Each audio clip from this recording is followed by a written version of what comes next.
Well, let the head coaching search begin.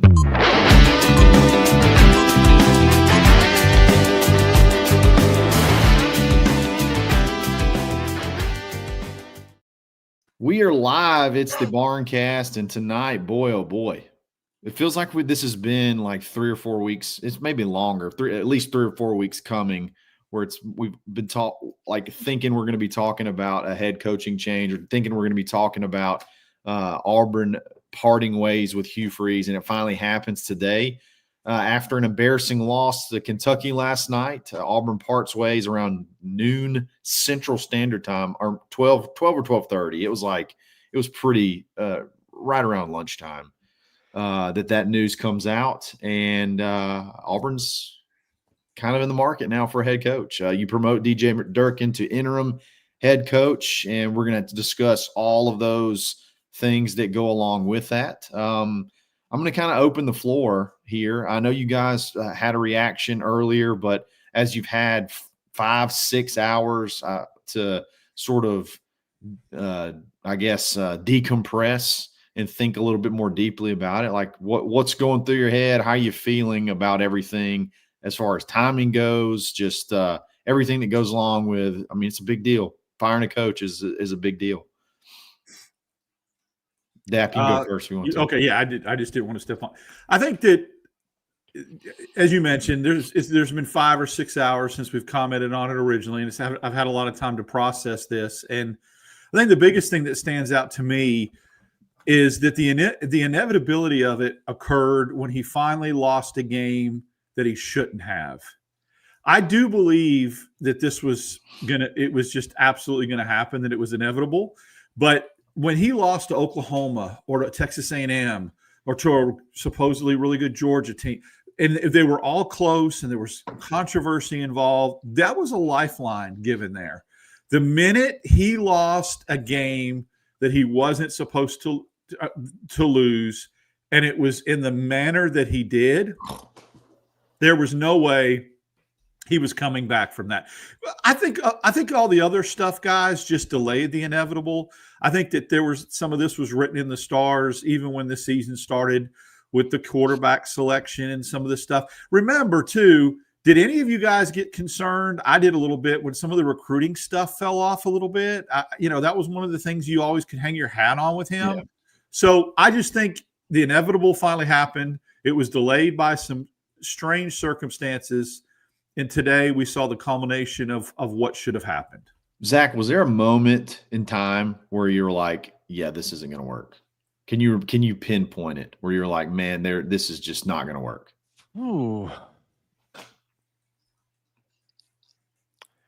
Man, maybe at the end of Oklahoma. And it wasn't the way, it wasn't the mismatch, because Oklahoma's D-line was a mismatch for our offensive line, but it was, I remember being so shocked about, okay, it's time to push all the chips to the table. What's the best you got when it was crunch time? And there was just no plan. There was no sort of preparation for, a 2-minute game-winning script or anything like that. There's just no plan, no preparation. So I guess if I had to put a specific moment this year, I'd probably say that. What about before this year? Oh, goodness. I mean, I think you start to question things after the Cal loss, honestly. Yeah. I can't. I think still kind of, at that time, it was it just became normal to blame it on the quarterback. And now, in hindsight, that was not correct. And Peyton Thorne was treated unfairly by media, by myself, by the fan base. And that's a shame. Yeah, I want to agree with you. I think that I probably more than most was really looking forward to this year, because I felt like this could be the culmination of 3 to 5, 3 years, 2.5 years of working to get this roster to the point where it can compete with the best of the best in the conference. Maybe not necessarily win them, but compete with them. And when you go into the Oklahoma game, even the Oklahoma, after I left Oklahoma, I was like, there's a lot of caution flags there. There's a lot of caution flags. The offensive line play is still really, really bad. The silly penalties that are just so preventable. But you dismiss it, right? Because of like, okay, we did get screwed in a few situations, and that was the storyline. And Oklahoma was red hot at that time. And it's like, man, well, it was close. And, if we're not screwed, then all of a sudden it's like, maybe you've got a shot. Like that was what the talking points were. But then it was just, it never got better. And then you went to, when we went to Texas A&M, we were completely outclassed. Like they were completely outclassed, and in my opinion, didn't deserve to be outclassed the way they were. The protection from the Oklahoma game to the Texas A&M game got worse.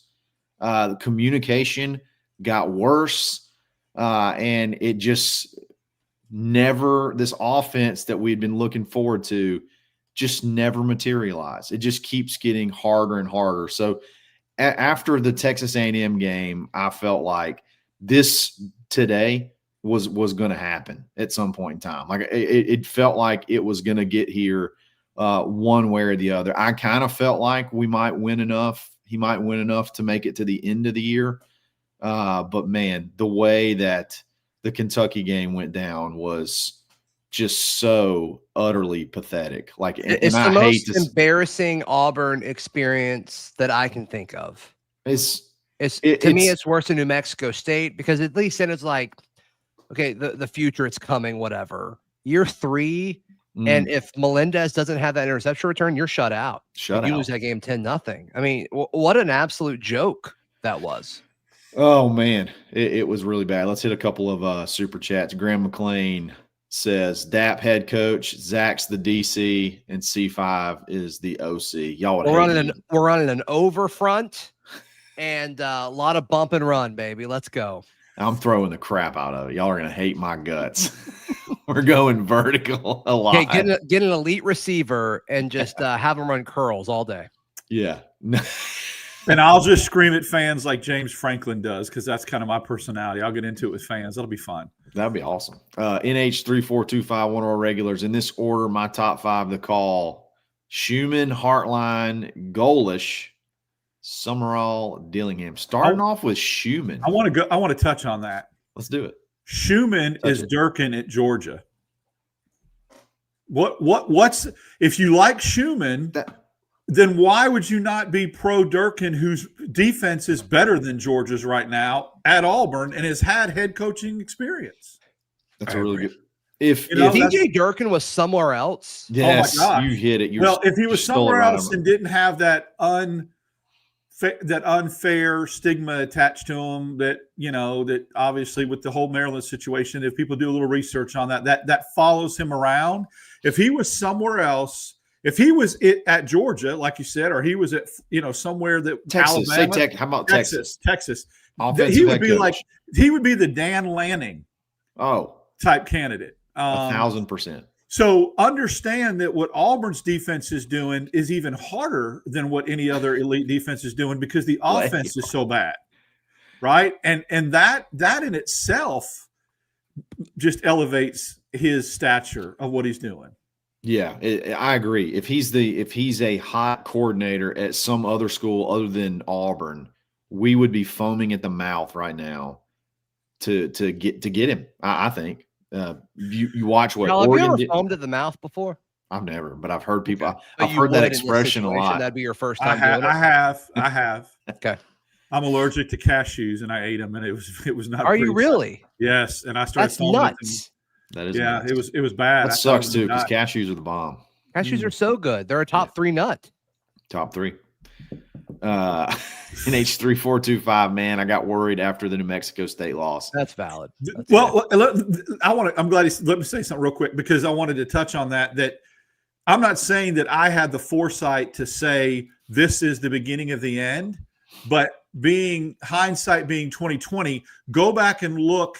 You always can have these moments where you feel like a program starts to take a turn. Even though it was his first year, Auburn was riding high. He had won 3 or 4 in a row. He had become bowl eligible at 6-4, 3 conference wins in a row, and then New Mexico State happens, and then the disaster in the Iron Bowl happens, and then we look horrible against Maryland in the Music City Bowl. Auburn never really recovered and got rolling again from that, and even had a shot to have a winning record. Yeah, that was like the backbreaker. You're right. It should have been maybe more red flags than it actually was. Thomas 31 was pretty wild too. Yeah, that's pretty crazy. Yeah. Thomas Jones, Music City Bowl, that's when it started. He said he was recruiting and wasn't involved in the game plan. The context of that time, I was okay with it. Yeah. There were a lot of things that happened at that bowl game, though, that felt like there was a little bit of a not really control of the program or the team with coordinators and stuff like that was just off the field stuff. Yeah. That, there was a staff turnover after that and all that. So I think that also led to it. That's also when I really lost control of the baby goat thing.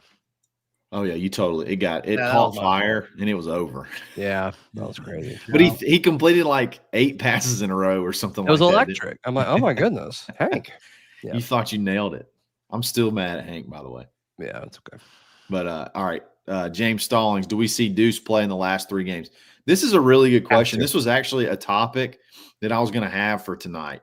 If you're going to make a big splash, not even necessarily a big splash. If you're DJ Durkin, tell me how it makes sense to start anybody else other than Deuce. Can we share what we've heard from certain defensive coaches that said that he's the best quarterback of the 3? Yeah, I mean, there's been a lot of hype, but I mean, if you're thinking about, okay, if DJ Durkin is thinking about, I want to be the head coach at Auburn, okay, I know that I got guys that don't have a ton of experience calling plays. I got some quarterbacks that aren't. Is it a comment that's really funny? Yeah, let's keep going. I'm sorry. I've got some quarterbacks that are struggling. I'm probably get behind the 8 ball anyway. So why not go ahead? Let's put Deuce in there. He can't burn his red shirt, and then I can sell building for the future. And if you catch lightning in a bottle, you look like a genius. And if he takes his lumps, it helps him moving forward anyway. So I don't know that it makes sense to start anybody else other than Deuce. Am I crazy there? I talked to somebody earlier. This is agreeing with you. I talked to somebody earlier today who talked to a lot of the offensive skill positions, and he echoed the sentiment that they all kind of independently said that they want to play with Deuce. Like that's a big part of their decision on coming back. They want to play with Deuce Knight, and so then that's like, okay, I don't really care what Deuce looks like right now. You need to keep him here. And so what do you need to do this year to keep Deuce Knight here? And I would think that means you need to play him. Sounds like, or reading between the lines with him unfollowing Hugh Freeze and stuff on Instagram and socials and all of that stuff because it sounds like he was really close to Damari, which, he can respond to that however he wants. He's got to clear that up now with Auburn's new interim head coach and, see if he's ready to go. I think playing him is important right now. So do you go into next year with Deuce? Or do you go, do you go get a quarterback? You want to run it back with Jackson? Like what? No, he's saying you go to the portal and get another quarterback. And no, you can't run it back with Jackson. No, Jackson and Ashton are gone. Do you go get a portal guy that you think can come right in and elevate your team? I think you use Deuce in a way where Ashton's not gone. What about a guy? So I'm saying, would you be comfortable as DJ Durkin if you're insert anybody, whoever it is, if you're comfortable, like, well, let's play Deuce and see what he looks like for sure. But in this scenario, your quarterback room would be Deuce, Ashton, and then Peyton Falzone would be your quarterback room for next year. Is that what we're asking? Are we okay with that? Yeah. If Deuce looks good, I'm cool with it. Sure. That's ballsy. Yeah, and maybe he does. Maybe he goes out there and lights the world on fire. He looked pretty shaky against Ball State. Could just be the first game, jitters, whatever. I hate how they set him up, though. Like they set him up to fail in that game. I don't really understand that, but I mean, you're playing Ball State. Why wouldn't you leave him in with Cam and Eric? Like that makes playing Ball State. They're not even a state. Ball's not a state. You're Yeah, but playing you the worst put in team. receivers that don't want to catch the ball. I think he completed the only passes he threw, didn't he? He couldn't No, get I rid know of the Bryce ball. Kane dropped one. Okay. I feel like there were 2 drops there. Maybe so. I can't really remember because it was a forgettable. It was a forgettable, yeah. And First ball outing. isn't a state. Let's make that very clear here. Let's move on to this one. NH3425. He resigned with less buyout, or did he get outright fired? It feels like it's been pretty much confirmed. I know there was a lot of talk that he may take a reduced buyout, and maybe that was on the table being talked through, but I think it seems like it's pretty official that he is going to get the full buyout. And I think that's pretty rare that a coach that's getting fired is going to just say, you know what, I'm just going to give up millions of dollars that I don't necessarily have to give up unless they got you for doing something borderline illegal, I guess. Is that how y'all feel it went down? Yeah. I mean, every time you hear something like this happen, people talk about, negotiating the buyout, reducing the buyout. And it never happens. Agents aren't going to let coaches do that. And then unless there's a clause or whatever that you have in there that you can get for cause, and that's not going to happen. I mean, there's nothing that would even indicate or lead that. So I know there's reports out there. I got information from people I trust that said that, but I don't know for sure. And I've heard both sides of the argument. We've heard it reported both ways. Yeah, I think we're probably going to pay him all 15.4. I think it matters. Like in the grand scheme of, obviously it's better for Auburn if they pay him less money, but do y'all think the financial difference impacts anything tangible? No. And the perception, who cares about what national writers try to think and say, like Chris Lowe about, it's just disingenuous when they want to take shots at Auburn and other schools have paid bigger buyouts. So sure. Yeah, dissing Auburn for moving through coaches because they're not good enough and also saying that we're not serious doesn't make any sense. Yeah, it's so do you want us to have a standard or not? I'm confused. Yeah, and we're willing to sink money or set money on fire to try to chase that it seems like elusive stability or that standard you're talking about. So I don't get that either.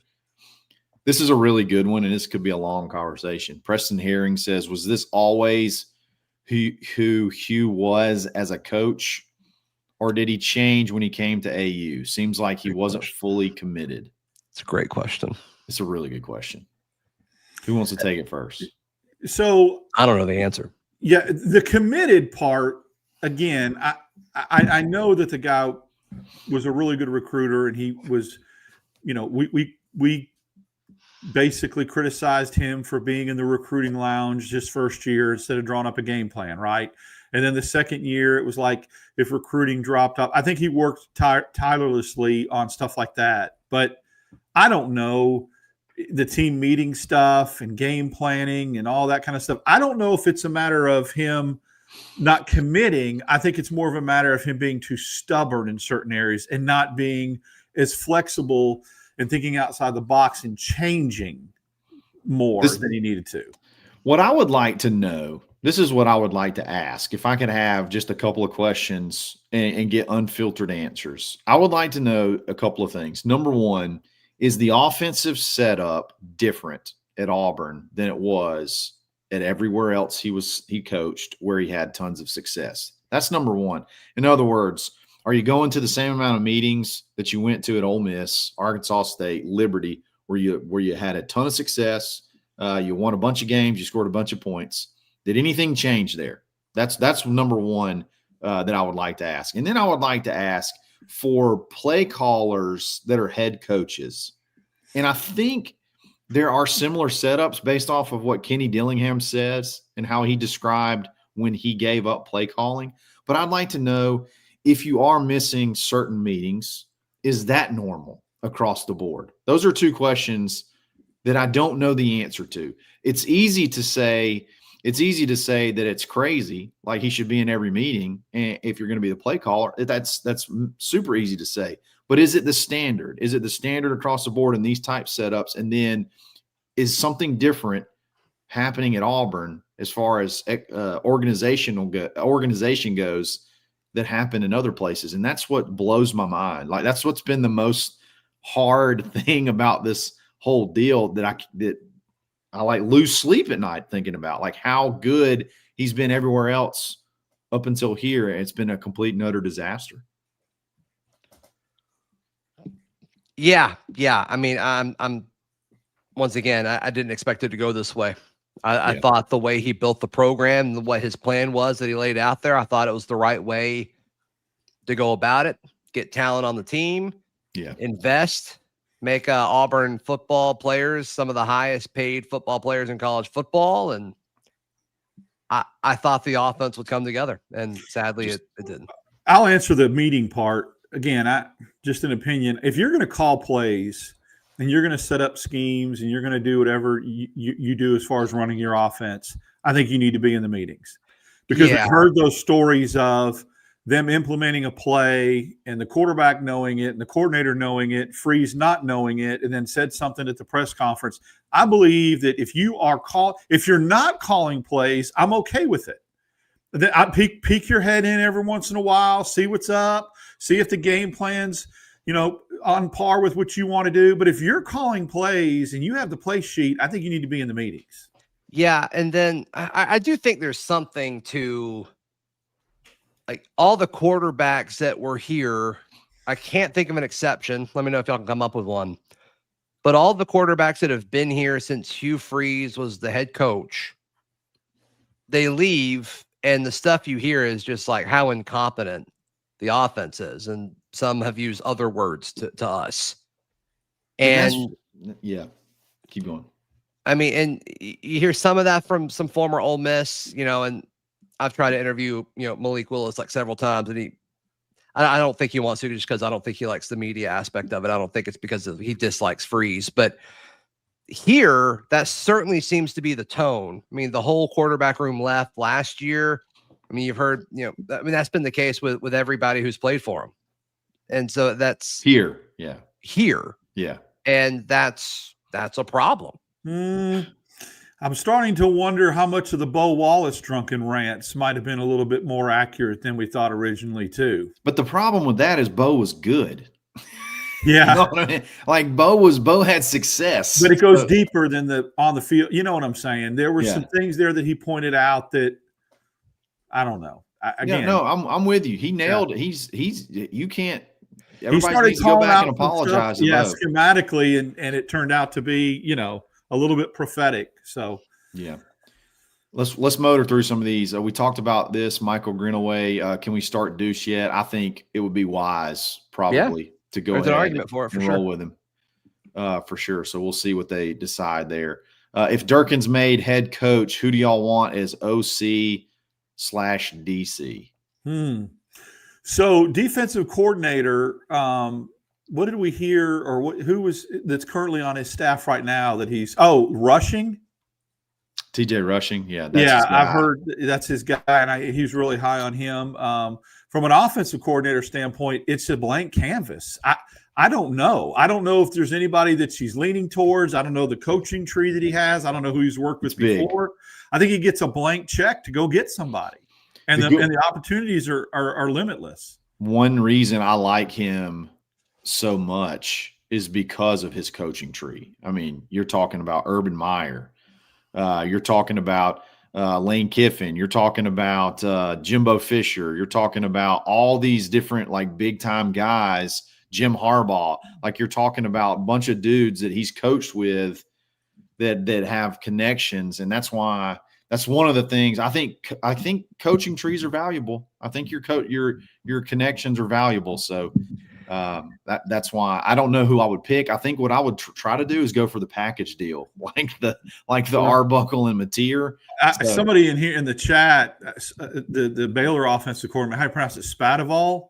Yeah, Spadaval, Jake. Go get him. Yeah, that's a good one. That'd be awesome. Yeah, I would tell you this though, y'all are not. I mean, he throws at every play. I know. So you better be prepared for that at Auburn. I'm not against the throwing every play thing. I'm against not having any sort of passing patterns that get people open. Sure. No. I'm saying like don't expect that's going to be different from the Auburn. Like we say run the ball, run the ball, run the ball. Yeah, no, I get it. That would be way different. I like I think if you could go get Duke's offensive coordinator and maybe sneak old Darian Mensah over here with him. I think that would be nice for one final ride. But yeah, I'm looking at package deals for sure. That North Texas guy. Who's the OC at Clemson that's been there for forever? Clemson is Garrett Riley. Garrett Riley. Get him to bring Chris Vizina with him. Maybe. Yeah. Who you just said, the North Texas guy too. Yeah. That's the thing as a coordinator, you don't have to be a power 4 guy, right? I mean, a play that works at the group of 4 level. If you have an offense like that, guys like Hal Mummy and all that proved it back in the day. An explosive offense is an explosive offense. For sure. Anderson Sloan says, what do we think about Alex Golish? I don't want a head coach that calls his own plays. And apparently he's calls his own plays. I'm kind of drawing the line in the sand there. I don't want that anymore. Yeah, I think at that lower level of competition, it's fine, but it's just there's so many more things you're responsible for at this level. Apparently, and then Graham McClain says, apparently Hugh's farewell address was 98.28% AI from a detector. We all use AI now. Like I don't write all my YouTube captions, everything. I use AI. I mean, it's a very useful tool. So I think you can give highlights of like what you want to say, and then it can, it'll put it all together for you. I don't know. I don't know that that's. I will never, ever knock AI because this boy went back to school at 56 years old. And if you don't think AI had a big part in that and helping me out, calculus, come on now, let's go. Caleb Linville says, after the last freeze in winter comes the new growth. How about that? All right. Yeah, potato famine, the last freeze. We'll see what's next. NH3425, one name you haven't heard yet that we may see. I don't know what that means. Well, it's like a name that's not being talked about. Yeah, that's under the radar that hasn't been mentioned. Does Eli Drinkwitz count? Yeah, he's been mentioned. I don't know his name's going to be mentioned, but it's and I'm kind of defeating my own argument about calling your own plays, but it's hard to. I don't understand why Jeff Brom's not on a lot more lists. You're reading my mind. And the guy wins big games. It's but he's been doing it for a very long time at a high level, at multi-stop, like even Purdue. Like I think he won 9 or 10 games at Purdue back-to-back years. I don't know. My kid's school AI detector went wild on Hugh Freeze's statement, Tiffany. So apparently he just completely AI'd his whole statement. Kenneth Hall, any word on remaining offensive staff promotions? I think we're hearing Derek Nix is probably going to be your play caller. If he comes out, guys, and just like calls a totally like competent offense, I'm going to lose my mind. Yeah, it's going to be bad. It's like, wait, so we just wasted everything? Like what? That'd be so frustrating. Do you think he gets rid of anybody? Like as far as like this week? Yeah. Like, do you think he boots anybody from the offense? It happens. I mean, Bobby Petrino fired the whole defensive staff. I think the candidate for that would be Thornton if he did. Yeah, I could see that. And maybe the tight ends coach. I can't pronounce his last name. And this is just going to be a hill I'm going to die on.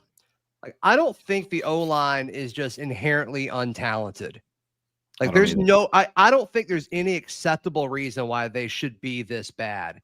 Kale Ellis getting bullied, I'm okay with. Like, that's an unfair situation to him. Like, he wasn't being brought in to start as a 17-year-old, but the sliding protections away from stunts and all that, like, I don't know. That's just not putting guys in situations to succeed. And I'm assuming Thornton calls that or coaches that. I'm assuming.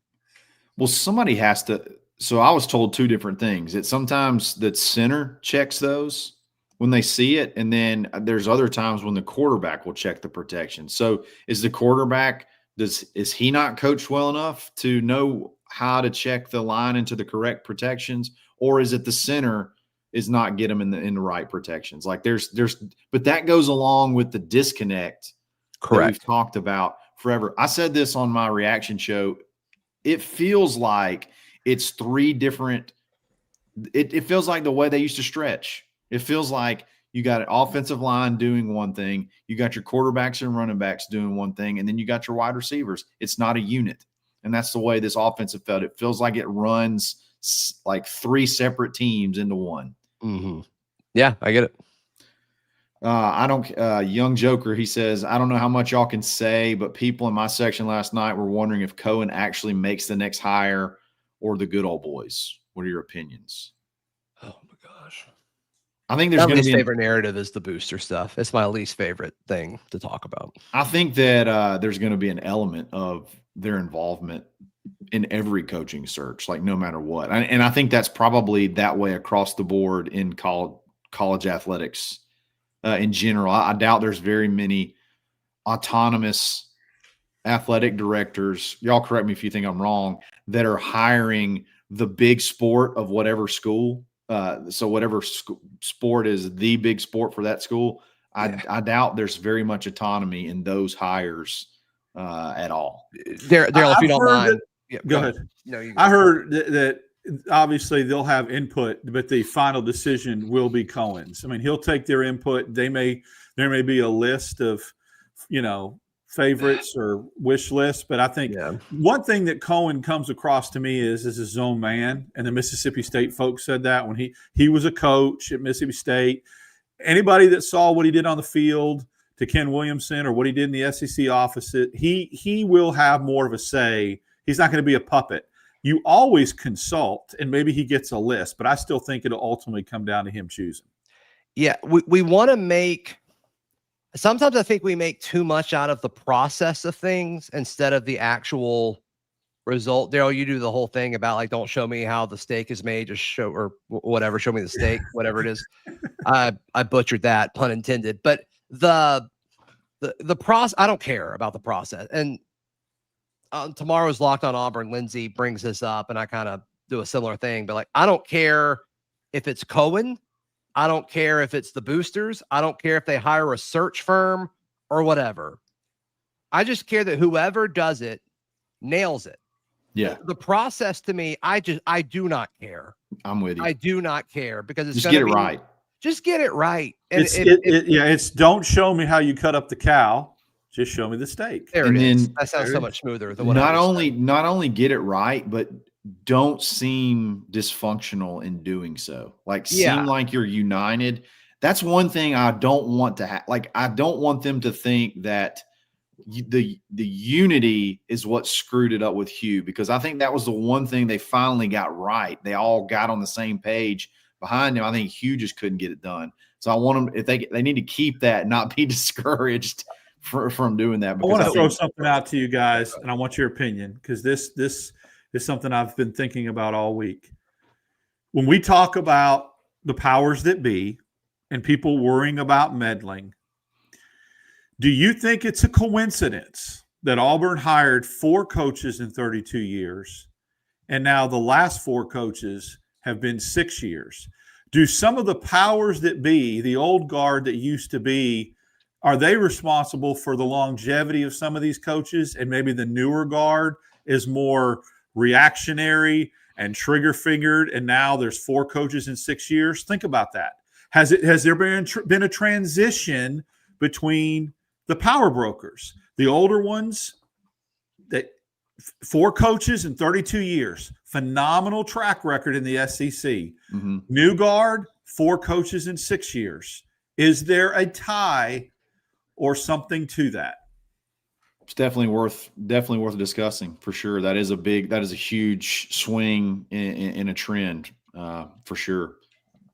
James Stallings, you're the AD at Auburn. Who's the next head coach? You get to pick. All right. I go first? Yeah. I mean, people are going to say it's unrealistic, but if he's giving me a wish, I would go get Lane Kiffin. I'd make him tell me no. Oh, we just get to pick anybody? Dan guess Lanning. so. I can just pick anybody. Okay, now let's go realistic candidates. Now let's go realistic. Jeff Brom. Okay. Zach, realistic? John Summerall or DJ Durkin. I want DJ Durkin. I've said it. And I do too. I like DJ. I'm just trying to throw somebody out there that's not currently, it's not an internal candidate. When you see offensive players and offensive commits celebrate him being promoted to the interim, getting the interim tag, that speaks volumes to me. I want DJ Durkin. What was the point in hiring Derek Nix? Recruiting. I really don't. That's a great question. I really don't know. Like, I mean, he's done a good job of recruiting Mississippi. He really has. Recruiting, other than recruiting, like if it was to, and again, you don't know who to blame. The blame goes to Hugh. Hugh lost his job. But if it was to have a guy that's supposed to be on the same wavelength as me, that can handle the game planning so that I can do my other stuff and then call the plays on Saturday, like it didn't work. It didn't work. So other than recruiting, I don't really know what you gain there. I really like Derek Nix, and I can't wait to see what he does if he actually is calling the plays as we believe he will. Conservative Cowboy. I still say it was a mistake firing Hugh Freeze. We lose half. We lose one half of the roster. Not what we're hearing as far as the players' reaction to Durkin being named interim. Yeah, I don't know that. I don't know that we're going to. I think it's too early.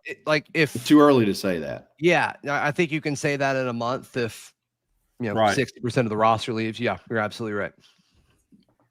NH3425, Kenyatta Watson has a big task ahead. Those kind of guys go like we don't think about them whenever you're having stuff go on like this, like and how valuable he's been. And Will Redmond, I would almost say it's almost as important to retain those two guys as it would be DJ Durkin. Like that, they're extremely valuable to what's been able to construct the roster the way it's been put together. So yeah, he's got a big task ahead for sure. 11-11-22-33 Grant says pride was his downfall with QBs and play calling. Talking about that's probably true. I don't have an argument against that. Probably some truth there for sure. Dap, anything to add to that? No, I think that's went back to that point that I said about the unwillingness to change and the stubbornness. Al Roper 2238 says, just thinking how it wasn't that long ago when we were saying Yahtzee and the freeze warnings. Oh man, that was epic. You guys dressed up in winter clothes and did a freaking show together. Who was that over? For the next guy, no question about it. Who was that? Who was that over? What commit was that when we said it was so? Was that Perry or was that Cam? No, it wasn't anybody like that. I can't remember. I thought it might have been Riddick. Might have been. Yeah. Hit us in the chat if you remember who it was. Yeah. Zach Dixon says, great hair. A lot of comments on Zach's hair. That's the only positive one. The one I saw one called you Count Zacula. Oh, there's one that we couldn't put up there. That's the one that. That's the one you were giggling at? Yeah. Graham McLean, wow, Auburn football really is a trilogy. Here we go. Cozy PNG. Can we run an offense that breaks these pedestrian passing records we have from the last century already? At least the freeze is over. Sadly, we kind of did last year. Yeah, we were close. We were close. If we wouldn't have benched Peyton, he would have got there. Yeah, Peyton plays all games. It's like one of the best years by an Auburn quarterback ever, which is so sad. It's crazy, like how we just can't do it. He also would have set the single game record for most yards by a quarterback combined rushing and passing in a game, and you didn't realize it and pulled him out halfway through the fourth quarter. It would have broke the record that Cam Newton had, most combined passing and rushing yards in a game. What game was that? It was early in 2023 against a cupcake, maybe game 2, game 3, someone that we blew out. And I remember that because I asked Freeze in the post game presser was like, I asked the question. I was like, did you realize he was 30 yards away? And he turned around and looked at somebody and said, "Why?" I think he looked at Kirk. Yeah. Yeah. Yeah. Ouch. Preston Herring says players reacting to DJ as interim is interesting. Yeah, they're fired up. They're the AI little meme with him with the chain and the grill. It's classic, man. Yeah, and look, these elite players want to be coached, They do. and they want to be held accountable, and that's kind of the reoccurring theme we talked about a lot during the barn cast during the game yesterday, where I'm going to use the term that the players. Kirk just sent out an email. It's like he heard us, where they talked about, like, on the defensive side of the ball, like, okay, those guys are held accountable. It doesn't matter if you're a 4-star or 5-star. A lot of 3-stars have risen the ranks to starter very quickly because DJ Durkin doesn't care. Once you're there, he doesn't care. And both players on both sides of the ball have referred to Hugh Freeze babying a lot of these offensive stars that have come in. There's no level of accountability. So that's the issue. And so I think a lot of these guys are saying, like, oh my goodness, there we go. Like, this is a guy who's now going to hold everyone accountable. That's refreshing, I'm sure, for a lot of these guys. Especially from the defensive staff. I mean, defensive side of the ball, they're probably really they're seeing the lack of accountability on the other side of the ball, and they really are yearning for that over there. Craig Carter says he's tired of the RPO. I don't like the RPO as a philosophy. I don't mind it as a play that you run. It's probably not going anywhere. I mean, everybody does it. But do you get what I'm saying? Like, it seems like it was used as it was the philosophy. That was the base offense. That was the philosophy, was like everything's going to be dictated. Everything's going to have an answer. There's a play off of every deal, whatever. I think that I don't like that as a philosophy. I feel like if it's as a change up, I don't mind it. Is that am I way off there? I don't think you're way off, but I think everybody kind of does something similar, but maybe not as extreme, to your point. Sure. Damian Richardson says, is it safe to say Lane Kiffin is not on the list? Probably not safe to say it. I'm worried about playoffs. I don't want to go too deep into this thing. I haven't really heard much credible chatter around Kiffin. I don't think Kiffin and Cohen really jive. Is that a fair statement, you think? I don't think we'll call Kiffin. Yeah. Yeah. I don't either. War Eagle 1104. Can't wait to hear what Lou Holtz has got to say. Tune in Friday. I'm sure Lou's excited to be on the Village Vice, the live slash with Village Vice, Fridays at 10 a.m. But Bay Outdoors, is Nick's the reason the opening drives look good?